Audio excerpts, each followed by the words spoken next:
I heard the front door unlock as quietly as a thief trying not to wake a sleeping house. And in that single frozen second, I understood that the man I married was not coming home to check on his sick wife. He was coming home to make sure I never woke up again. My name is Grace, and I am 39 years old. That afternoon, I had come home early from the pharmacy I managed downtown because a fever had knocked me flat on my feet, and my coworker practically forced me into a car to send me home to rest. My husband Nathan had left the night before for a business trip, kissed my forehead, and told me not to be a hero if I felt worse. He texted that morning saying he had landed safely and would call after his meetings. So when I collapsed onto our living room couch under a thin blanket, I had no reason to think anything was wrong in our quiet Chicago condo. Nathan and I had been married for 6 years, and on paper our life looked comfortable. I ran a successful pharmacy my late father had built from nothing, while Nathan worked as an account director at a busy advertising firm, always stressed, always distracted, always somewhere between his mother's demands and his sister's problems. His mother, Sandra, made no secret of resenting how much I had while her daughter Paige struggled to feed 3 kids with a husband who drank away half his paycheck.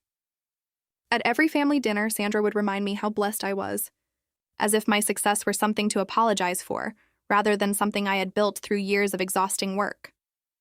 I drifted into an uneasy, feverish sleep on the couch, and I do not know how long I was out before the sound of that key in the lock snapped me awake. My throat burned, my head throbbed, and for a moment I could not remember where I was. Then I heard footsteps, cautious ones, nothing like the confident stride Nathan normally used walking into his own home. I slid off the couch, pressed myself behind its tall backrest, and watched through the gap as my husband walked past the living room without calling my name, without turning on a single light, as if he already knew the house was supposed to be empty. He walked straight into our bedroom. I could see the edge of the bed and my own pillow through the half-open door. From his jacket pocket, Nathan pulled out a small dark glass vial, unscrewed the cap with a steadiness that terrified me more than shaking hands ever could, and let 3 careful drops fall onto my pillowcase. There was no stain, no smell, nothing that would ever betray what he had just done. He fluffed the pillow gently, like a devoted husband tucking his wife in for the night, wrapped the vial in a tissue, and slipped it back into his pocket like a man who had rehearsed this moment 100 times in his head. His phone buzzed in the hallway, and he cursed under his breath before rushing toward the door, pausing so close to the living room that I was certain he would see the blanket I had abandoned on the couch. But he did not look. The lock clicked behind him, and only then did I realize I had barely taken a single breath the entire time. From the window, I watched him climb into a gray car waiting in the alley, driven by a woman in sunglasses and a scarf, and for the first time, I let myself consider that my husband had a mistress. It no longer felt like paranoia. It felt like the missing piece of a puzzle I had been too afraid to finish. I pulled on rubber gloves from under the kitchen sink, carefully removed the pillowcase without touching the center, sealed it inside a freezer bag, and called my closest friend Renee, a doctor at the downtown clinic. She told me not to open the bag, not to smell it, and to bring it straight to her. I also called Diane Marsh, a lawyer and old friend of my father's, who told me to stick strictly to facts and to never confront Nathan alone. At the clinic, the toxicologist confirmed there were dangerous traces on the fabric capable of triggering a severe reaction in someone with my documented allergies. It was not an accident. It was a plan. That night, I returned home determined to act as though nothing had changed so Nathan would not suspect anything. When he called from his supposed business trip, his voice carried irritation rather than concern when he learned I was sleeping on the couch instead of our bed. Later, plugging in a shared tablet we used for family calendars, an old message thread opened automatically, and my stomach dropped as I read a conversation between Nathan and his mother. Sandra had written that after a divorce he would get nearly nothing, but after a funeral, everything would belong to him. Nathan had replied simply, "I did it." It was not jealousy, it was not a moment of rage. His own mother had helped him plan my death so that Paige's children could finally have what they believed I was hoarding selfishly. In the days that followed, evidence piled higher than I ever imagined possible. I found a furniture receipt in Nathan's jacket addressed to a woman named Vanessa, and followed the delivery to a new high-rise apartment across town, where I confronted her directly. Vanessa, defensive at first, eventually admitted Nathan promised her a future together once his money problems were solved, though she swore she knew nothing about poison or plans. That same week, Nathan's sister Paige showed up at my door in the middle of the night, a busted lip from her drunken husband Tyler, terrified after he screamed in front of their children that my days were numbered. Paige had believed the family was simply waiting on a peaceful divorce, and hearing the full truth from me broke something in her that had needed breaking for years. The following morning, Nathan returned with flowers and a rehearsed apology, insisting Vanessa meant nothing and blaming stress from his mother and sister for his behavior. I kept the chain on the door and refused to let him inside, especially after my elderly neighbor witnessed him sneaking into our building the day before under the guise of a business trip. Sandra arrived uninvited that afternoon, lecturing me about family loyalty and questioning why a childless woman like me could not understand a grandmother's desperation.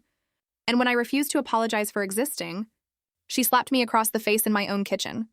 My neighbor witnessed everything, and for the first time, the masks these people wore in public cracked completely in front of a reliable witness.